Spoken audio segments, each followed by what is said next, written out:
Interestingly enough, although it's not an astrology book, there's an entire chapter in the Quran called the Star, and the first verse of that chapter is, "By the star when it falls." In this chapter, the Quran describes characteristics of a place so similar to what we now know as fitting the description of the black hole that it will send a shiver down your spine.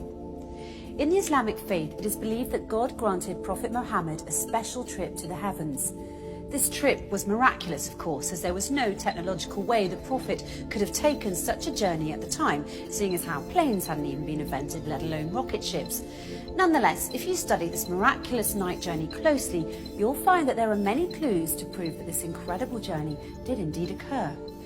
Not only that, where it took place turns out to be of great interest too, because astonishingly enough, the description of the area the Prophet ascended to matches the characteristics of what we now know about the black hole.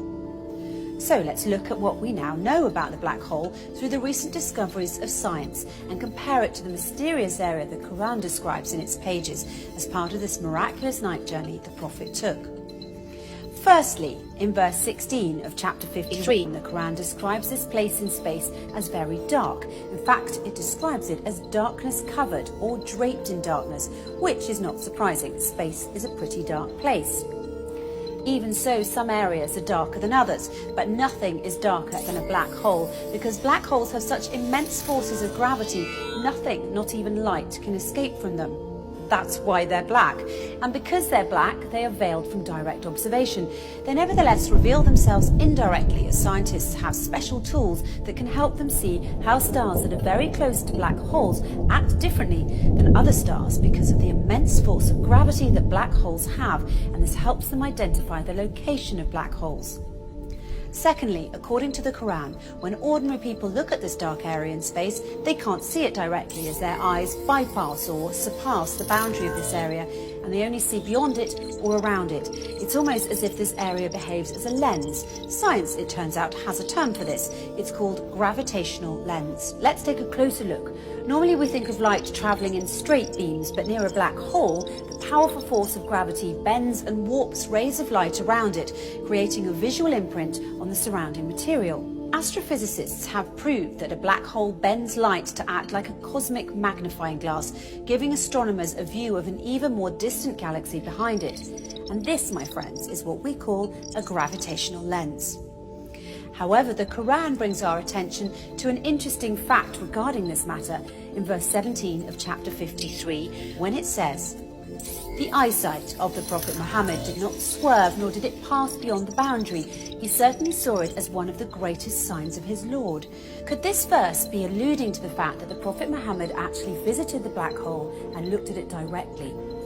Thirdly, the Quran describes this area's shape, wide at the top with sloping sides and a narrow tube at the bottom, almost funnel-shaped. In verse 14 of chapter 53, when it says, "By the finite jujube tree," it is likened to the shape of a jujube tree, which fits the same description as the one I just mentioned. A black hole makes such a deep dent in space-time, and that's why it appears to look like a funnel. Despite the black hole's effects on the movement of matter and its tremendous suction power, the black hole's space-time dent remains hidden behind its event horizon, and it's always surrounded by an area which does not allow light to escape and therefore cannot be directly observed. And fourthly, once again, in verse 14, chapter 53, "By the finite jujube tree," the Quran reveals that this area is finite. So how does this claim stack up with the science?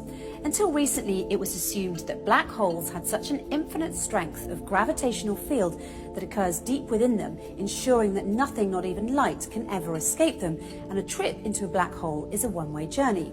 Once you cross the event horizon, the point at which light can't escape, there's no turning back.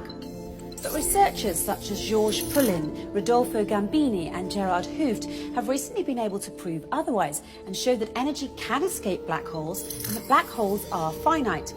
This essentially means that black holes don't end in an infinite density, but rather act as a portal to another universe. The acclaimed British physicist Professor Stephen Hawking supports this claim and further suggested that there could be a way out of the black hole when he famously said, "If you feel you're in a black hole, don't give up. There's a way out. It might have a passage to another universe, but you couldn't come back to our universe. So although I'm keen on spaceflight, I'm not going to try that. In conclusion, the Quran swears by the star when it falls that the Prophet Muhammad travelled through space and reached an area which, according to the Quran, is one of God's greatest signs, an area that is much darker than its surroundings. This darkness hides its funnel jujube tree shape underneath, and no one can see this area directly, as his or her eyesight will swerve and pass beyond its boundary. Finally, we're told that this area is finite and a portal to another universe. So it would seem that the Quran and astrophysicists agree, as the way in which the Quran describes this mysterious area matches what we now call the black hole. However, the Quran takes it one step further by asserting that it is, in fact, a portal to heaven, a claim which science has yet to prove. But if past experience is any indication, it's only a matter of time before science catches up to the scientific miracles already contained in the pages of the Quran.